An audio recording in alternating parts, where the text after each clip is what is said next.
Welcome back to another episode of Consciously Clueless.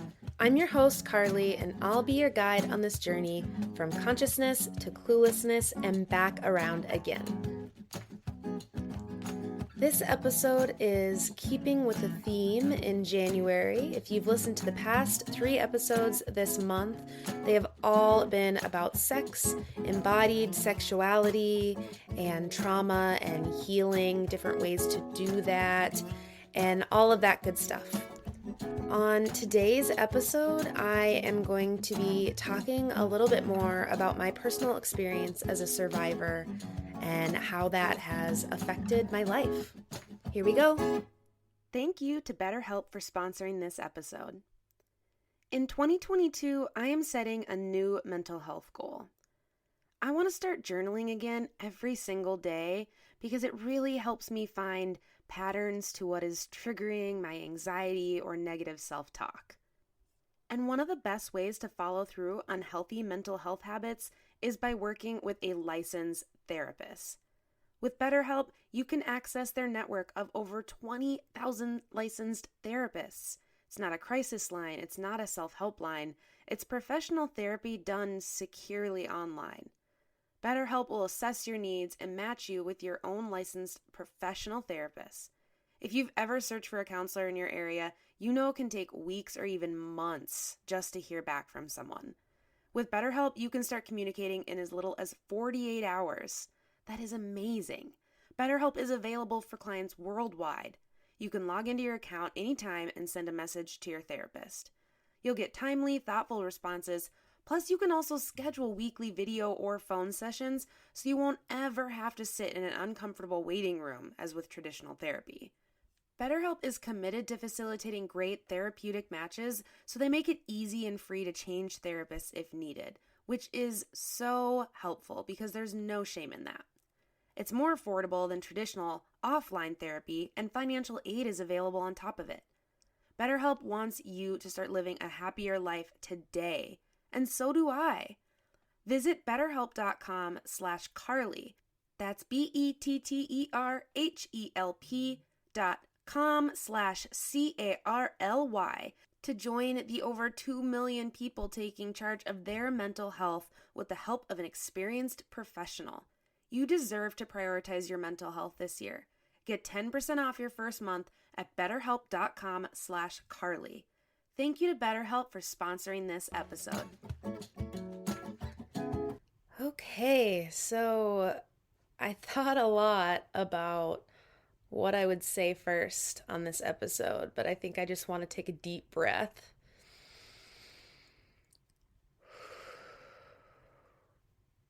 Okay, so as I shared in the introduction, and as I have shared a couple times on the podcast in passing, I identify as a survivor of sexual assault. And that happened to me while I was working as an advocate for survivors of sexual assault and dating violence. I worked as an advocate for a few years and went to school working in gender violence prevention. It has been a passion of mine for long before I became a survivor, and it always will be, even if I'm not working directly in the field. But becoming a survivor while doing that work was a really interesting parallel. And it was something that I absolutely put in a box to deal with at a later date. I didn't fully understand when other people who had experienced trauma in any form would share with me that they were able to kind of put that thing on the shelf. I didn't get it until then, because I just completely wiped it aside. I couldn't deal with it. I couldn't absorb it. And it felt too hard to have that experience be sorted through, for lack of a better phrase, while helping others do the same. And so I just didn't. And I'm not saying this as a recommendation, quite the opposite, actually, but I just didn't deal with it. And that had later repercussions, I would say. But I continued to work in the field, and it started to be harder and harder for me to work with people. And I wanted to do less of that direct work. And that usually wasn't the case for me. And now I realize why. One of the reasons why. It was because I hadn't dealt with my own trauma. And I did all of the things that people sitting in my office would say, all of the things I would guide people through. I did many of the things that I talked to people about why it wasn't healthy or how to move through it. It was just the weirdest out of body experience to be simultaneously experiencing it and then also kind of feel like an advocate. And I thought I could be my own advocate. I don't think I really thought that, but I tried to trick myself into thinking that I could be. And spoiler alert, that doesn't work out too well. Turns out you can't. And that started to wear on me in terms of work. And I've talked about this on the podcast before, but something I really came to terms with was just because I'm good at something doesn't mean it's good for me. And that was one of those things. The direct contact with survivors in that way, I think I did a good job, but I don't think it was ultimately good for me as a sustainable job. And part of that is maybe just my trauma. Maybe it's being a Pisces. Maybe it's just my personality. I don't know. But I now want to continue to do work with yoga and survivors and mental health and work in that field with that population, but just in other ways than just hearing their trauma again and again, because I think I was absorbing it like a sponge, but there was no one there to wring me out. And I sure was not doing it myself. And because of that, it led me to leave that field. And again, I'm not saying it is just because of that. There are so many other factors why I'm not working as an advocate for survivors of sexual assault and dating violence right now. But I think looking back, that's one of them. And of course, hindsight is 2020. But that was a big factor. And that is how it affected my work.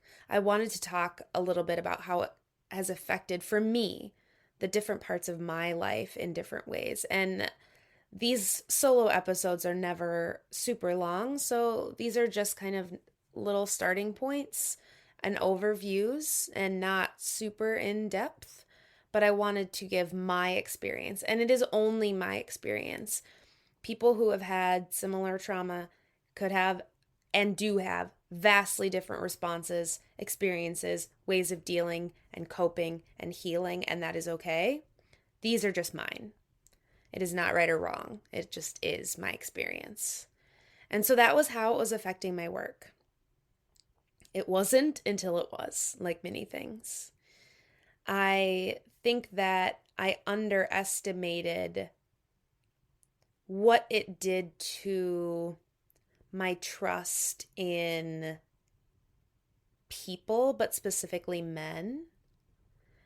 And that was not even in a sexual way, not even in a relating to people I was maybe interested in having a sexual relationship, but just in general, in that ability to trust or not trust.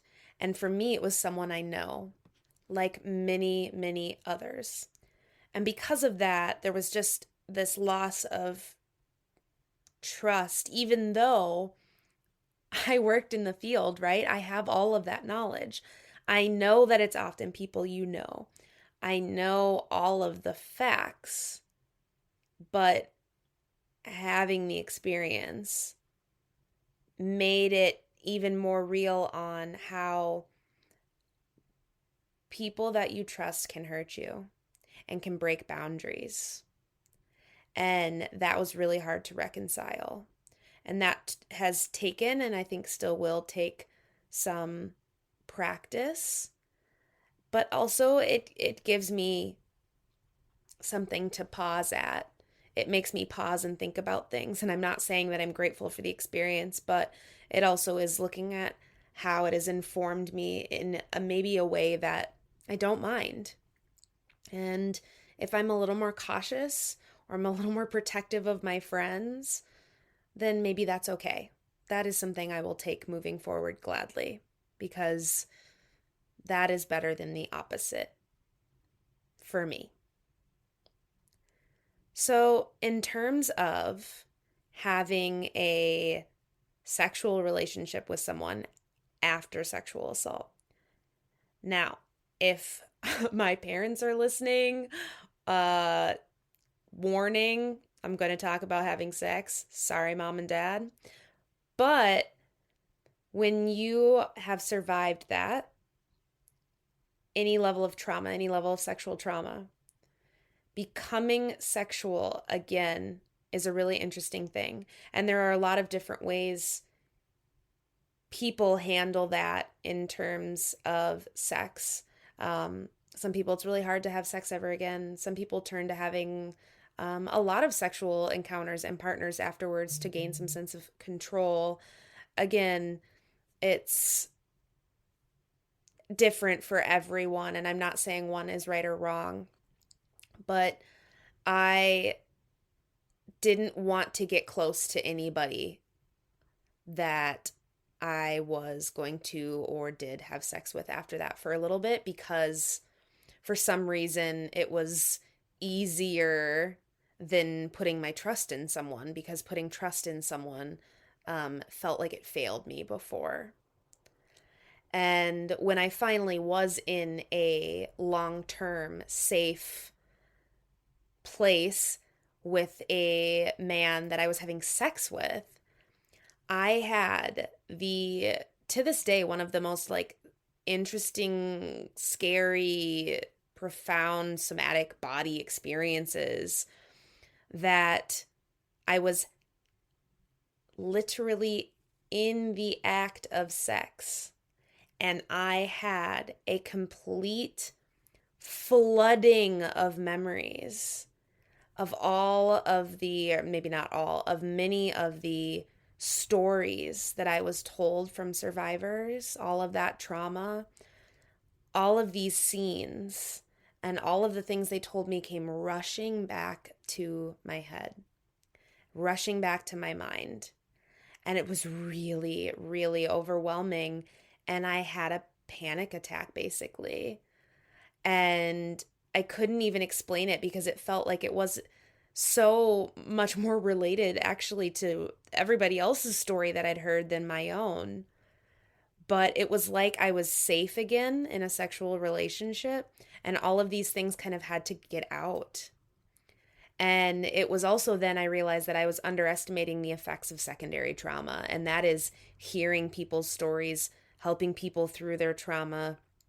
I was underestimating what hearing all of that was doing to me, and they were stored in me.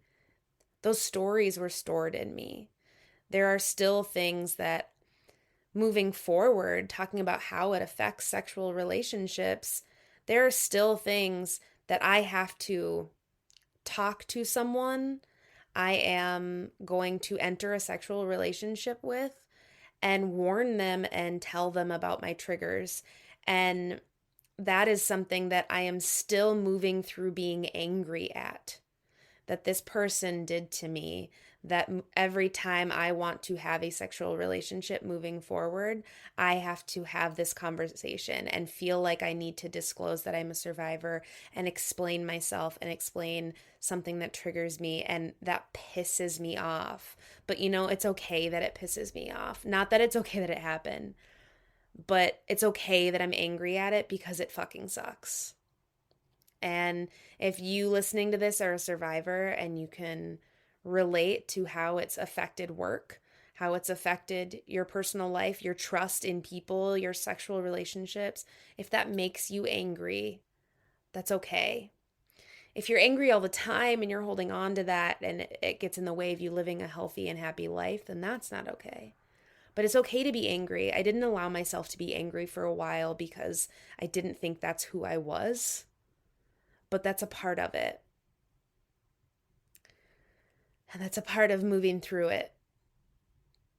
So, anger and sadness and confusion and frustration basically name an emotion and it's an appropriate response. If you're hearing this and you don't identify as a survivor, but you're pissed at hearing a survivor's story because it sucks and it's hard and it's gross and it's terrible, yeah, that makes sense. Be angry. But if you are someone who would consider themselves more as an ally, I hope the anger or the sadness or the connection or whatever you have felt from listening to my story is motivating you to be a part of a solution. And I hope if you're a survivor listening, it is a reminder that anything you're feeling is okay and that you're worthy and that you deserve to get help.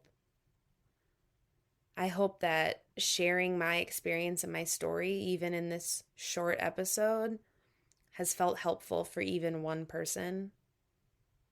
If it's brought up anything for you, please reach out to any support people you have in your life or reach out to an advocate.